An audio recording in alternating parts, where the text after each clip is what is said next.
Mga kapuso, eksaktong isang linggo na lang po bago ang pasukan. Pero mukhang marami pang gustong linawin ng mga kapuso natin tungkol sa proseso ng enrollment. May kailangan ba akong bayaran upang makapasok sa public school ang anak ko? Ano-ano ang kong ihanda para sa pasukan? Hindi ba tatanggapin ng anak ko kung hindi siya pasok sa age bracket? Ano pa dapat ko gawin? Kung mga requirements ng anak mo, i-complete pa, hindi pa kompleto, ayaw karating na sa pasukan. Pwede pa akong mamili ng oras o schedule na papasukan ka pa. Ayan, magagandang tanong. At ang mga tanong na yan, sasagutin natin dito sa pinakabago nating segment na E-Eskwela. Ang daily lesson ninyo para maging handa sa pagbabalik eskwela. Ang mga hakbang at mga dapat tandaan sa enrollment, alamin na natin kasama si Juancho. Nasa Jose Rizal Elementary School po siya sa Pasay City kung saan ginaganap din ang kick-off ng Brigada Eskwela ng DepEd NCR. Juancho!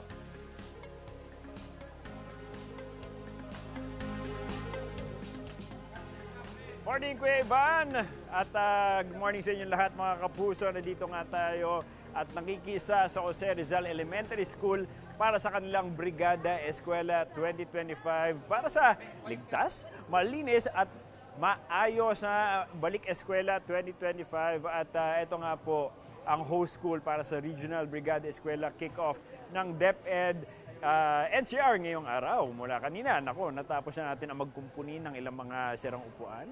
At ngayon, pinipinturahan nga po ng ating mga volunteers ang mga upuan. Siyempre, tuloy-tuloy pa rin ang pagre-repair, pagwawalis, pagmamap ng mga bintana. Katulad ng sinabi ko kanina, ang mga volunteers ay comprised of, siyempre, mga school teachers, mga parents, at siyempre, mga katulad nito mga employees as well. At syempre ngayong umaga, katulad na sinabi na sa studio para sagutin ang ating mga katanungan. Ngayong balik eskwela na po, makakasama natin ang Pasay School Division Superintendent ng Pasay City, ang OIC Director, si Sir Joel T. Torek Campo. Magandang umaga po, Sir Joel. So ano po, kamusta naman po kayo ngayong umaga? Maayos naman at handang-handa po ang ating division para sa preparasyon ng Brigada Eskwela po. Kamusta naman po kayo sa pagpe-prepare sa balik eskwela? Tuloy-tuloy lang yung aming paghahanda. Actually, a month ago pa ay preparado na yung ating mga kaguruan at lahat ng stakeholders na tumutulong po sa atin dito ngayon. Yes, of course. At saka, syempre, ang tanong po ng marami, may babayaran po ba kapag tayo ay mag-e-enroll sa public school? Wala pong babayarang tuition ang lahat ng mag-aaral na mag-enroll po dito sa public school. At ito ay ginagaranti po ng ating batas na wala pong bayad. Okay po. So simula June 9 hanggang June 13 po ang enrollment.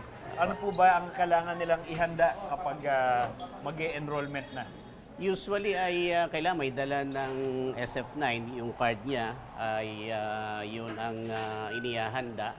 At kung yan naman ay dito sa atin na paaralan mismo ay actually pre-enrolled na rin naman sila eh. Pero chinecheck pa rin natin kung hindi pa nakapunta doon sa paaralan at hindi pumasok. Pinupuntahan niya ng ating mga teacher. Okay. Ang DepEd po ay may bagong nilabas na admissions policy. Ano po para sa kindergarten? Pwedeng paliwanag po sa amin kung ano po ang ibig sabihin ng policy na yun? Pinalawig po yung cut-off age ng ating kinder. Dati noon ay August 31 yung cut-off age nila para makapag-enroll. But this time, ginawa na itong October 31. Kaya mas mahaba yung period na kung birthday niya ay up to October 31, pwedeng mag-enroll pa yung bata. Pero pwede rin naman from November 1 up to December 31 kung doon birthday niya. Pero kailangan ay siya ay isang taon na nag-aral doon sa ECD, yung Early Childhood Development natin. At dapat ay accredited yung learning center na yon. Aside from that, pagpasok niya doon ay kailangan na may assessment ang mga mga mag-aaral dito, i-assess siya ng guro po nila. So kung gusto ng mga magulang, katulad ko, siyempre gusto kong maaga mag-aral ang anak, kailangan kong intayin yung age bracket na yun. Ano? Tama po ba? Tama po, at pero nakapaloob po tayo sa policy at guidelines. Okay. Kapag mag-e-enroll po ba, kailangan po ba natin kasama yung mga anak natin mismo? Hindi na kailangan, sa kadailangan na pwedeng dala-dala na lang niya yung mga credential Yes, sir. ng bata na dala ng magulang or ng kanyang guardian. Pero kung yan ay kinder, talagang kailangan po na kasama sana dahil i-assess nga ito, lalo kung ang age bracket niya ay yung birthday niya ay from November 1 to December 31.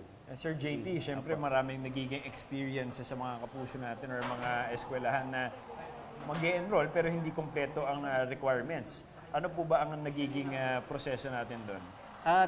Pinapayagan pa rin sila para dito at kailangan lang magkaroon ng tinatawag na affidavit para mapanotarize ito na kung kailan nila isasabit yung mga dokumentong yun, yung mga magulang natin para sa kanila anak.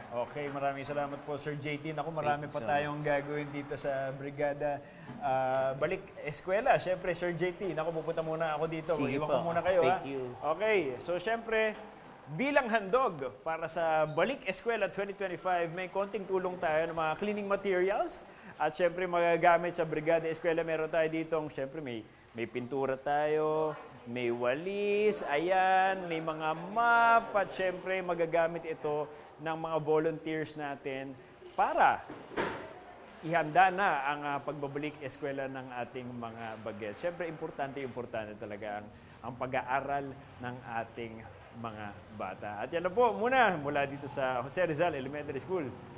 Tutok lang kayo sa inyong pambansang morning show kung saan laging unang hirit. Ikaw, hindi ka pa nakasubscribe sa GMA Public Affairs YouTube channel? Bakit? Mag-subscribe ka na, dali na, para laging una ka sa mga latest kwento at balita. I-follow mo na rin ang official social media pages ng Unang Hirit. Salamat, Kapuso.